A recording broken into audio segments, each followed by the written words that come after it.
Ease of living, कैसे लोगों की लिविंग स्टैंडर्ड सुधरे, उसके लिए शहरों में क्या क्या विकासात्मक कार्य होने चाहिए, उसके लिए सरकार फोकस करे ईज ऑफ लिविंग पे। ईज ऑफ लिविंग की बात करें तो चिप युक्त ई पासपोर्ट जारी किया जाना है इस बार, मतलब कि पासपोर्ट में चिप लग जाएगा और इलेक्ट्रॉनिक पासपोर्ट होगा वो, ठीक है।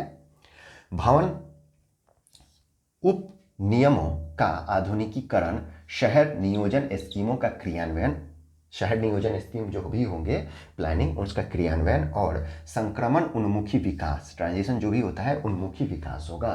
धीरे धीरे हम अगली मतलब क्या कहें कि अगले लेवल पे, मतलब अच्छे लेवल पे पहुंचेंगे। कहने का मतलब यह है कि संक्रमण उन्मुखी विकास को आगे बढ़ाना चाह रही है सरकार, ठीक है। शहरी नियोजन के लिए उत्कृष्टता केंद्रों की स्थापना करना चाहिए, शहरी नियोजन के लिए उत्कृष्टता केंद्रों की स्थापना करना चाहिए सरकार, इसमें करेगी। और शहरी क्षेत्रों में ये सब के सब ईज ऑफ लिविंग को बढ़ावा देंगे। शहरी क्षेत्रों में चार्जिंग स्टेशनों की स्थापना की जाएगी। अब देखिए चार्जिंग स्टेशन है, आपने इलेक्ट्रॉनिक बाइक ली, 30% सरकार का तो लक्ष्य है कि इलेक्ट्रॉनिक बाइक कर देगी टू व्हीलर, तो आपने इलेक्ट्रॉनिक बाइक ली और आप शहर में रह रहे हैं तो आपको तो प्रॉब्लम होगी, क्योंकि हर जगह चार्जिंग स्टेशन नहीं बना है। तो सरकार ने क्या किया कि अब चार्जिंग स्टेशनों की स्थापना के विकल्प के रूप में, चार्जिंग स्टेशन तो की स्थापना तो करेगी ही, साथ में विकल्प के रूप में बैटरी स्वैपिंग नीति को लागू करना चाह रही है सरकार। कहने का मतलब है कि आप इलेक्ट्रिक बाइक लाइए, उसमें बैटरी जो डलेगी अगर डिस्चार्ज हो गई तो जैसे चार्जिंग स्टेशन पे जाके चार्ज करवा सकते हैं। अगर चार्जिंग स्टेशन अवेलेबल नहीं है तो एक ऐसा स्टेशन होगा जैसे चार्जिंग स्टेशन के तौर पे, वहाँ बैटरी रखी होगी, आप जाइए अपने बैटरी को वहाँ रखिए और दूसरी बैटरी ले लीजिए और दूसरी बैटरी लेके चलिए। अब विशेषज्ञों का इसमें भी मानना है कि अगर सरकार ये नीति तो लागू कर रही है, लेकिन अलग अलग कंपनियां अपनी टेक्नोलॉजी शेयर नहीं करती हैं। कौन सी कंपनी की क्या टेक्नोलॉजी है बैटरी में, वो शेयर नहीं करती हैं।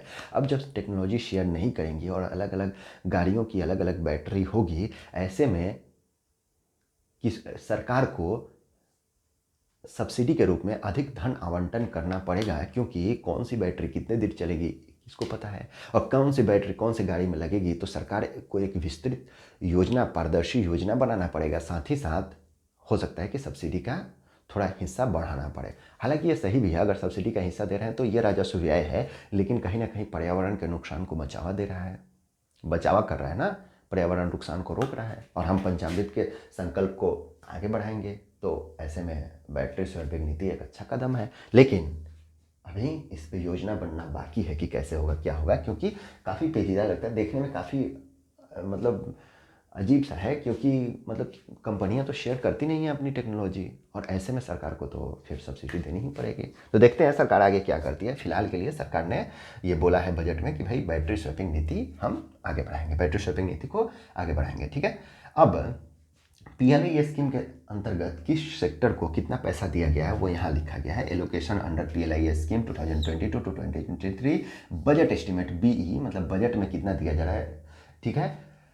बजट एस्टीमेट इन करोड़्स, ठीक है। तो 528 करोड़ दिया गया है किसको भाई, टेलीकॉम एंड नेटवर्किंग प्रोडक्ट्स को 528 करोड़ दिया गया है इस बजट में, ठीक है। उसके बाद 5300 करोड़ दिया गया है किसको भाई, लार्ज स्केल इलेक्ट्रॉनिक्स को, बड़े स्केल पे जो इलेक्ट्रॉनिक्स बनते हैं, और आईटी हार्डवेयर को। कहने का मतलब है कि आईटी इंडस्ट्री बूम करने वाली है, अच्छा इस साल परफॉर्म करने वाली है, क्योंकि पीएलआई स्कीम सरकार पहले ही अधिक मात्रा में डाली है, क्योंकि सरकार का एक बड़ा लक्ष्य है आईटी सेक्टर को ग्रो करवाना, ठीक है। और 1629 करोड़ सरकार देगी किसके लिए भाई, फार्मास्यूटिकल्स प्रोडक्ट्स के लिए सरकार 1629 करोड़ रुपए देगी। अब भारत इसमें क्या होता है, फार्मास्यूटिकल्स प्रोडक्ट्स में भारत की स्थिति क्या है, तो भारत परिमाण की दृष्टि से, मतलब कितना प्रोडक्ट बन रहा है उसकी दृष्टि से भारत विश्व में तीसरा है, और साथ ही साथ कितने रुपए का फार्मास्यूटिकल्स दवा, मतलब कहने का मतलब कितने रुपए का दवा बन रहा है परिमाण की दृष्टि से, मतलब कितना परिमाण बन रहा है, दवाएं साल भर में कितनी बन रही है, उसमें भारत पूरी दुनिया में जितना दवा बन रहा है उसमें अगर पूरी दुनिया में स्थान भारत का देखें तो परिमाण की दृष्टि से तीसरा है, और वैल्यू की दृष्टि से, कुल मूल्य की दृष्टि से अगर हम देखें कि कितने रुपए का भारत में दवा बन रहा है, तो पूरी दुनिया में जितना दवा बन रहा है अगर मूल्य की दृष्टि से देखें तो भारत 14वें स्थान पे है, क्योंकि भारत की जेनरिक दवाएं हैं और सस्ती होती हैं, ठीक है। अच्छी बात भी है, काफ़ी परोपकार हम करते हैं, खासकर गरीब कंट्रीज़ में, जैसे साउथ अफ्रीकन कंट्रीज़ हो गए, वहाँ जाके काफ़ी सस्ते में हम दवा अवेलेबल कराते हैं, कितनी अच्छी बात है, सॉफ्ट पावर है भारत की ये, ठीक है। खैर हालांकि रिसर्च एंड पेटेंट तो ज़्यादा नहीं होते, रिसर्च डेवलपमेंट नहीं होते, लेकिन जेनरिक दवाएं काफ़ी बनाते हैं हम लोग, बहुत बहुत अधिक।